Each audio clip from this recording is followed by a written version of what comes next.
In this episode, you will discover the 3 reasons we hold on to narcissistic relationships and how to know when to leave. Welcome to Heartbreak to Wholeness, the podcast helping you heal from the mindfuck of narcissistic relationships and move towards the secure, peaceful woman you want to become. I am your host, Brie Walta, relationship clarity coach and EFT certified practitioner. Let's dive in. Hello and welcome back. In this episode, you are going to discover the 3 reasons that we hold on to relationships even when we feel unhappy in them, the practical ways to know that you have tried absolutely everything before you decide to leave, and how to track if there is progress being made towards your relationship goals. And remember to stick around to the end of the episode where I will pull an oracle card that will offer you a specific message that you can use this week to stay more conscious in your healing. Okay, let's dive into this topic because I know you listening are either in a relationship right now where you're experiencing this or have been in a relationship in the past. And you know on some level in these relationships that something's not working, right? You continue to find yourself in these cycles of fighting and sort of like surface level makeups that work for a period of time, but then you're kind of right back in that fight, you're right back in the issue. And it can be it can be a mindfuck to try to figure out why you're holding on, if it's worth holding on to, how to know when to leave, and how to really feel confident that you've tried everything. I can speak from my direct experience with this as well. I know in my last relationship, I couldn't leave until I know I tried everything. So I totally understand that ping-ponging that happens back and forth in your mind. And it's my hope with this episode that I can really show you the reasons that we hold on and how you can begin to start to make progress or find clarity so that you know what feels right to do for you.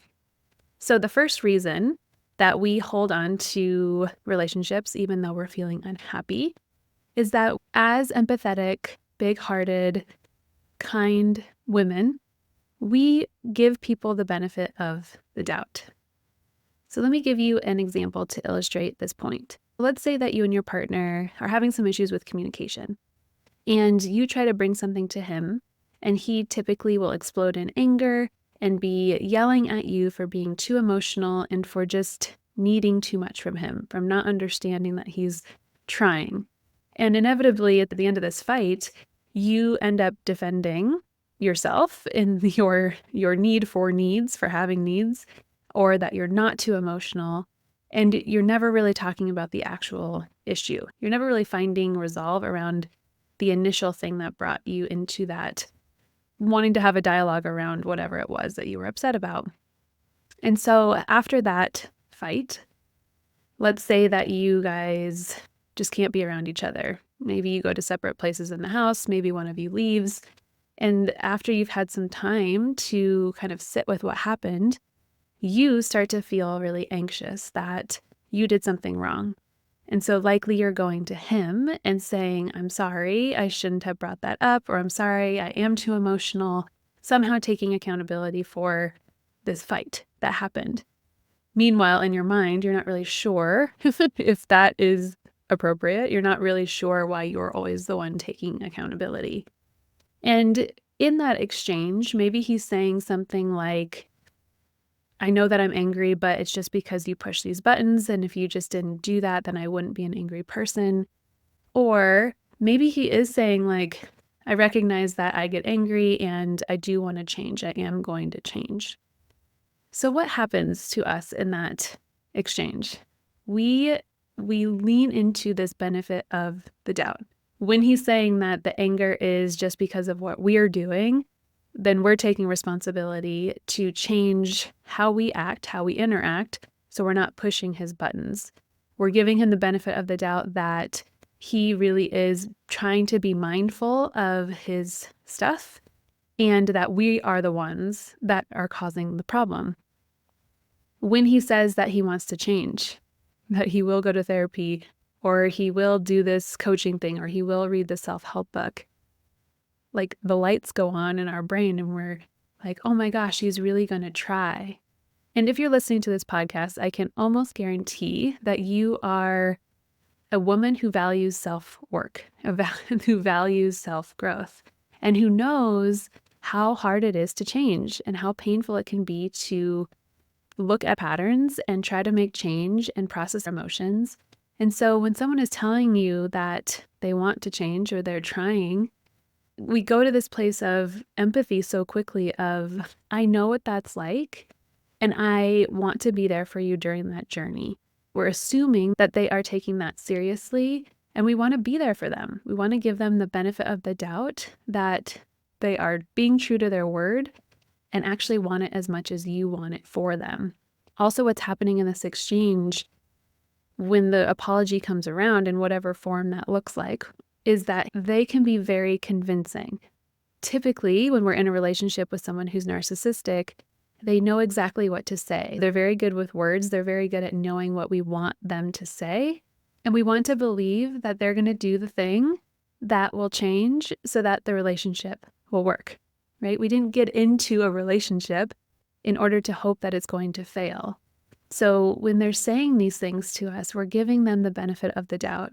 We are being told exactly what we want to hear in a very convincing way, and we want that to be true. We want the best for this person. We want to see them be the person that we know they can be or reach their potential. The words are very convincing on top of our desperate need and desire for things to change so that we can feel better in the relationship. The second thing that keeps us holding on in narcissistic relationships, even though we're unhappy, is a deeper desire to avoid acknowledging that something may lead to the ending of that relationship. So we are in some sort of distress in the relationship, right? You're in this constant fighting cycle with your partner.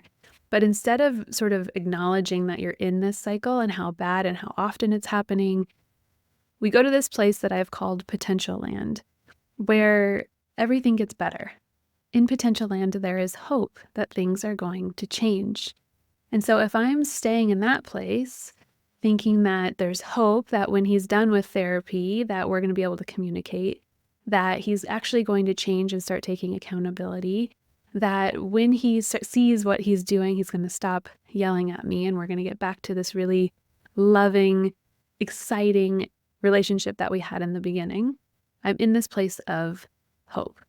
And if I'm there, then I don't really have to acknowledge where I am, how painful the constant fighting and the cycles are right now, and that things aren't really changing. If you don't allow yourself to really acknowledge the depth of the situation, of how bad the yelling is, of how bad the outbursts and the emotional abuse potentially is in the relationship, then you don't really have to deal with it. It's a little bit like sticking our head in the sand, but I like to think of it as being in potential land because we really are clinging to that hope that it's going to change. We're clinging to the hope that we're going to get back to where we were in the beginning with this person. We're clinging to the need for that to happen in order for us to be okay. And there are two zingers here. So if we let go of potential land, then the hope is gone. Then we're just stuck in the reality of the situation, seeing that it's not changing, seeing that it's getting worse, seeing how actually anxious and afraid and hopeless that we are in this moment. And there's not the hope that it's going to change. And that is a form of grief. Having to let go of that hope is so hard. So hard. And often we are doing that before we even exit the relationship, period. So there's layers of grief in these relationships, and it's painful. Grief is hard no matter which way we cut that. So of course we want to avoid letting go of the hope and feeling that grief. The other zinger is that we saw this person be Prince Charming in the beginning of the relationship, most likely, right? During that love bomb phase, you saw him show up with the flowers. You saw him sit down and have the deep conversations and want to know everything about you. You saw him surprise you or write you love notes or whatever he was doing that was exactly what you wanted. So in your mind, you have evidence that he can be that person. That in potential land, Prince Charming lives there somewhere, and he just has to figure out how to be that person again. So we don't want to let go of the potential that he can be the person that he showed you he was in the beginning, because that means there is a loss. Then that means if he's not getting back to that person and I'm not happy with the person that's right here, then what do I do? It is so normal to want to stay in potential land, to want the relationship to work out. To go back to point one, we don't get into relationships hoping that they're going to end. So you wanting it to work is so normal. There's nothing wrong with you. There's nothing wrong with you that you're in this place of hope. And we're going to talk a little bit about what to do if you feel like you're stuck there. But just know for now, this is one of the reasons that we stay in these relationships. The first is that we want to give them the benefit of the doubt. The second is that we want to avoid acknowledging something that may lead to an ending, aka staying in potential land. And the third is our need to try everything. So we stay in these relationships for often a long period of time because we want to try absolutely everything before we have to come to that decision to leave. Sometimes this is a way for us to alleviate guilt of wanting to leave but not wanting to leave the person. Sometimes this is a way for us to just say, I am showing up in the ways that I feel proud about. And even when I show up this way, he can't meet me there. So you want to feel good about making that decision. And what comes up with so many of my clients is that you don't want to be the villain in the story. You don't want to be the one that crashed and burned the relationship, that gave up, that stopped trying. You want to be the one who did everything that she could, that really showed up in the ways that felt true and healthy for you, and then come to the place of knowing that, okay, I'm doing these things and things still aren't changing. I don't think this is working. So often you're looking for a sense of peace, right? A peace in your decision after you've tried everything. So those are the three main reasons: wanting to give them the benefit of the doubt, wanting to avoid acknowledging that something may lead to an ending, and needing to try everything. So what do you do if you know that you're holding on, but you feel stuck? You don't really know how to measure if things are working or progressing. You don't really know how long you should hold on or what that even means. When we are holding on to a relationship that is narcissistic or a relationship where we feel unhappy, something isn't working and needs to change. There's something in the relationship that isn't feeling good, and we're trying to figure out what that is and what the remedy is for that situation. This is all very emotional. And when we are in an emotional place and there's a big stakes on the line, right, of leaving a relationship and having to go through grief, it is really helpful to come into our analyzing brain, to come back into the data of the situation so that we can see things really for what they are. So this is what I want you to do. I want you to keep track of anything that is really changing. Okay, so if something needs to change in order for the relationship to start to feel better, then we need to be able to track if something is changing. So when he says something that he's going to do, to actively do to change the issue, I want you to note that. So is he saying that he's going to go to therapy? Is he saying that he's going to see a coach? Is he going to say that he's going to start holding himself accountable? Is he saying that he's going to start showing awareness when he slips into his behavior and then correct it? Is he saying that he is working towards being able to have really open and honest conversations? I want you to keep track of what he is saying that he's going to do. And then as you move through this experience, this relationship together, noting when those things happen or don't happen. You keeping a really clear list of things that he has said he's going to do is how you can track the progress, because words are very easy to say. Actions are harder to do. So we want to make sure that the actions are meeting the words and that change is happening. In addition to keeping some awareness around what he's doing, I want you to make a list of things that you can do to clean up your side of the street. So I want you to really think about your reactions in the relationship. I want you to think about your patterns that you might be bringing in from childhood or other relationships.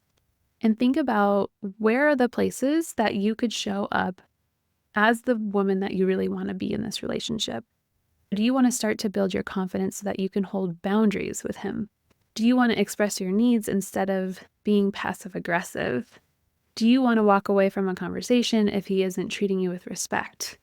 Do you want to no longer make excuses for his behavior to family and friends?